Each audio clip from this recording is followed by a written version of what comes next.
Minggu kemarin saya sempat sakit, tapi bukan karena virus corona ya. Kata dokter penyebabnya adalah telat makan dan kecapean. Sekarang saya sudah sehat setelah minum obat dan istirahat beberapa hari. Minggu kemarin saya beli saringan untuk mesin cuci. Air di rumah saya nggak terlalu kotor sih, tapi kalau nggak disaring, airnya suka berpasir. Saya sudah coba pasang saringan itu di keran untuk mesin cuci, tapi ternyata nggak berfungsi karena tekanan airnya terlalu besar.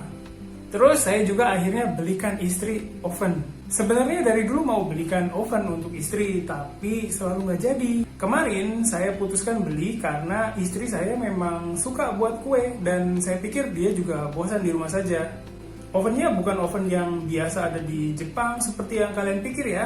Oven ini namanya oven tangkring. Oven ini bisa digunakan di atas kompor. Oven ini adalah oven yang umum dipakai ibu-ibu di Indonesia loh.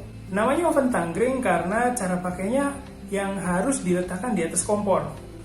Oh ya, dulu saya pernah pasang strap untuk pasang HP di helm ya. Nah, strap yang dulu nggak begitu bagus karena nggak stabil. Kemarin saya buat lagi dudukan untuk kamera di helm. Kali ini pakai dudukan HP untuk tripod dan cable tie.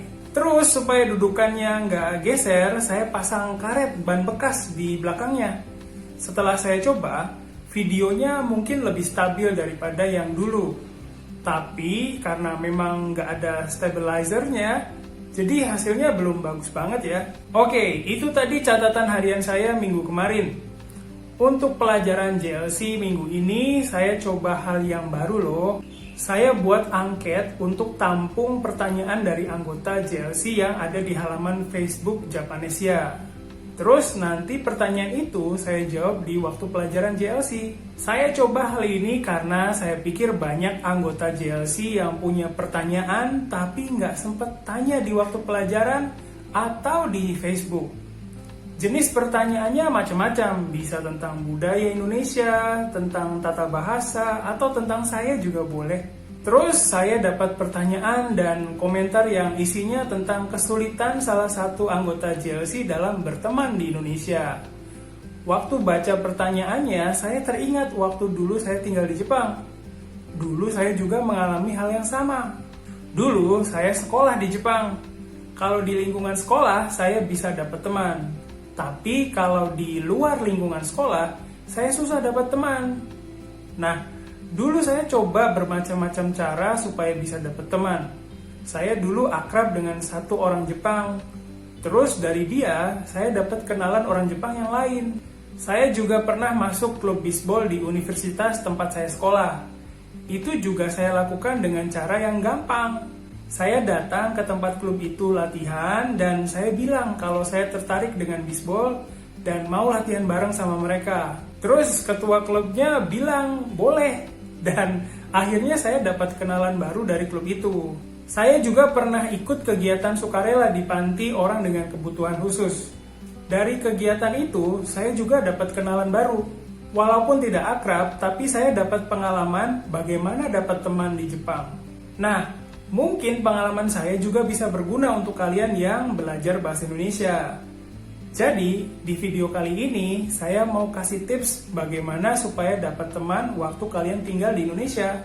Cara yang pertama sebenarnya kalian udah tahu, yaitu pakai Facebook. Banyak banget orang Indonesia yang pakai media sosial ini. Tapi cara ini ada resikonya ya. Sudah biaya kelasnya mahal, harus beli buku pelajaran yang ditentukan sekolah, dan juga harus repot-repot pergi ke sekolahnya. Padahal sudah berusaha, tapi tetap tidak bisa berbicara bahasa Indonesia. Kalau les privat, kita harus cari guru yang cocok dengan kita. Tapi ada juga guru yang tidak bisa berbahasa Jepang. Dan terkadang, kita harus membayar uang transportasinya juga. Lagi pula, bagi orang yang tinggal di desa, akan lebih susah untuk pergi ke sekolah. Banyak yang berpikir, asalkan kita sekolah atau les privat, kita akan langsung jadi bisa berbicara. Tapi itu salah. Apa boleh buat ya? Karena memang masih sedikit sekolah yang mengajar dengan sungguh-sungguh, berkualitas, dan memenuhi harapan. Kadang-kadang, ada hal yang tidak dimengerti dan gurunya tidak bisa menjelaskan dengan baik. Dan terkadang, murid hanya mempelajari buku yang ditentukan oleh sekolah, padahal tanpa guru pun bisa dilakukan. Maka dari itu, kita buat tempat di mana orang Jepang bisa belajar bahasa Indonesia. Inilah Japanesia Live College. Guru-gurunya memiliki level JLPTN 2 ke atas. Kalian bisa belajar dengan laptop atau handphone di mana saja dan kapan saja. Bisa belajar tata bahasa, kepenulisan, lalu ada juga program free talk dan sebagainya. Pelajarannya diunggah ke website, jadi siapapun bisa menontonnya di waktu yang diinginkan. Dan tentu saja bisa diunduh agar bisa dilihat secara offline. Para murid bisa bertanya kepada guru kapanpun, agar bisa langsung memahami pelajaran yang masih sulit dimengerti. Tentu saja, kalau hanya lewat dunia maya, kurang bisa merasakan ikatan dan kebersamaannya. Maka dari itu, kadang-kadang kita adakan acara nongkrong ramah tamah antara murid-murid dan guru-guru Japanesia. Maupun Anda seorang pemula atau level menengah yang ingin meningkatkan kemampuannya, sekarang Anda bisa segera melakukannya, bahkan dengan dana yang terjangkau.